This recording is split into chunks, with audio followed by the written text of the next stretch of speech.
यांच्या पाठीमागे आहे हे रेकॉर्डवरून काढण्यात यावं। नाही माझं ऐकून घ्या ना अध्यक्ष। दुसरा मुद्दा, आपण सकारात्मक चर्चा करा। निश्चित जे दोषी असतील त्यांच्यावर कारवाई करण्याबाबत आपण मागणी करता इथपर्यंत।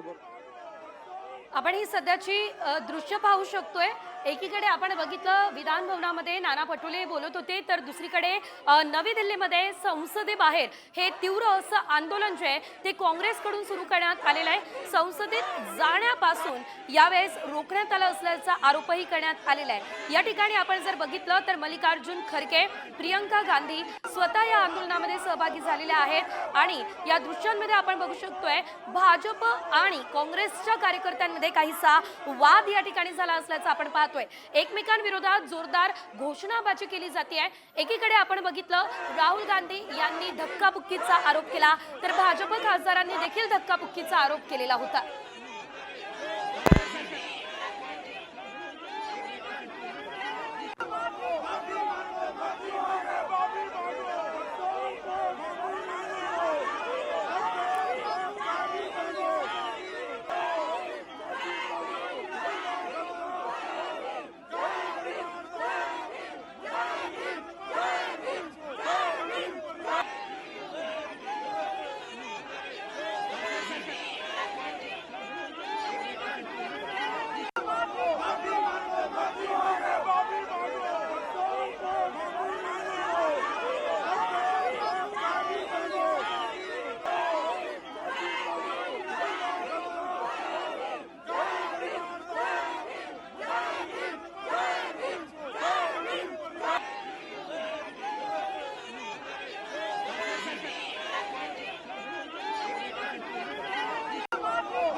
सर्व पडसाद त्या घटनेचे उमटलेले आहेत आणि भाजप शिवाय काँग्रेसच्या या सर्व महत्त्वाच्या कार्यकर्त्यांमध्ये या ठिकाणी वाद झालेला आहे। राहुल गांधी यांनी धक्का दिला असा आरोप भाजपचा आहे, तर भाजप खासदारांना राहुल गांधींना धक्काबुक्की केली असं राहुल गांधी यांचं देखील म्हणणं आहे। एकंदरीत आपण जर बघितलं तर संसद भवनाबाहेरची परिस्थिती चिघळली।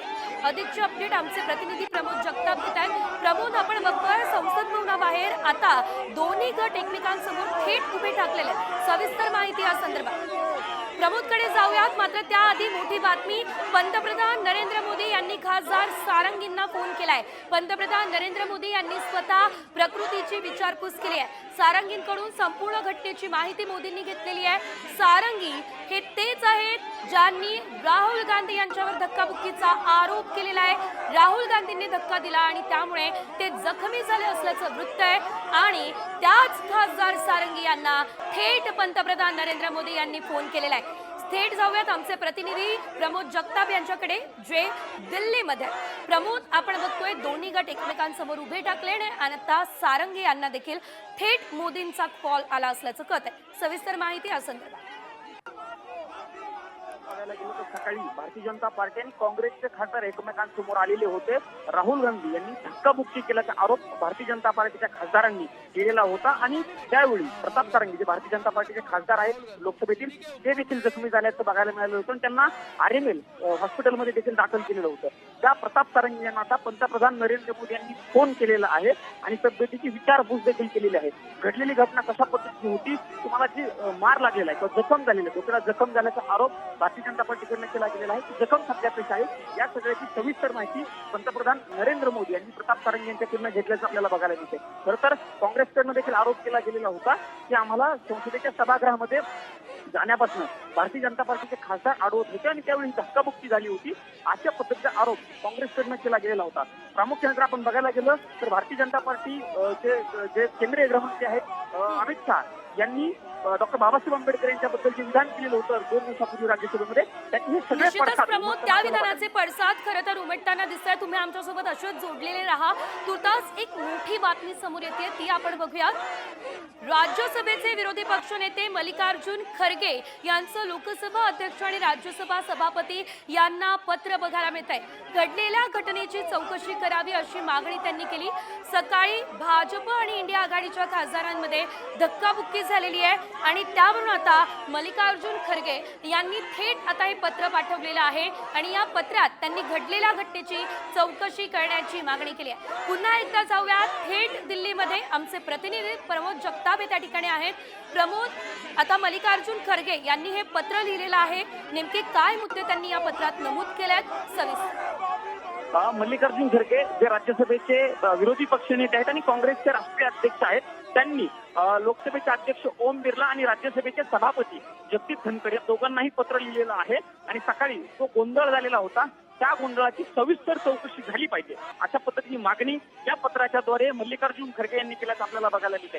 मल्लिकार्जुन खरगे यांचं स्पष्टपणे म्हणणं आहे किंवा आरोप आहे की भारतीय जनता पार्टीच्या खासदारांनी काँग्रेसच्या खासदार किंवा इंडिया आघाडीच्या खासदारांना अडवण्याचा प्रयत्न केलेला होता आणि त्यामुळं ही सगळी धक्काबुक्की किंवा घटना जी आहे ती घडल्याचं या पत्रामध्ये म्हटलेलं आहे. या घटनेची सविस्तर चौकशी झाली पाहिजे अशा पद्धतीची महत्वाची मागणी जी आहे ती मल्लिकार्जुन खरगे यांनी पत्राच्या माध्यमातून आपल्याला केल्याचं बघायला मिळते.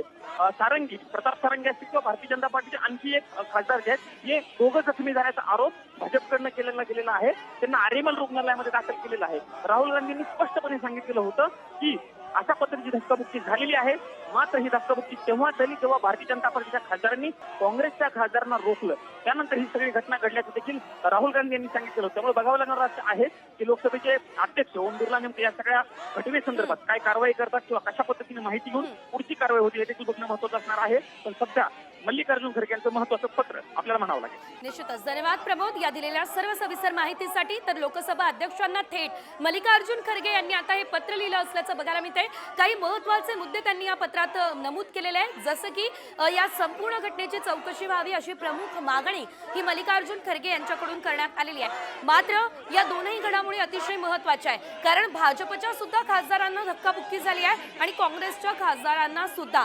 त्यामुळे भाजपकडून देखील थेट पंतप्रधान नरेंद्र मोदी यांचा फोन सारंगींना आला.